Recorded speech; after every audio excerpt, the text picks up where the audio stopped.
সুন্দরবন ভ্রমণ করতে আছেন এ রাজ্যের রাজা মহারাজা আলী কুলি খান। মহামন্ত্রী, আদেশ করুন জগন্নাথ। আমরা এই সুন্দরবন ভ্রমণ করতে আসলাম, এত গাছ এত পানি, কিন্তু এর মধ্যে বাঘ কোথায়? আমি তো বাঘ দেখলাম না।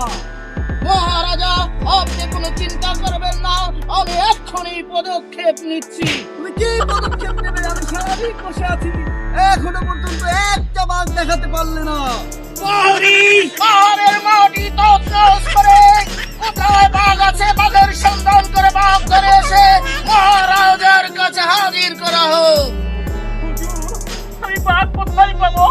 আমি তো সকাল থেকে নিজেও বাঘ খুঁজতেছি, বাঘের তো কোনো সন্ধান পাচ্ছি না। এই বাংলাদেশের দুষ্ট মানুষেরা বনকে ধ্বংস করে দিচ্ছে, এই বাঘকে তারা ধ্বংসের মুখে নিয়ে যাচ্ছে। বাঘ তো পাচ্ছি না, মহারাজ ক্ষমা করুন। আমি কোনো কথা শুনতে চাই না। মহারাজ বাঘ দেখতে চাইছে সুন্দরবনে, তুমি বাঘ ধরে নিয়ে আসো, যাও।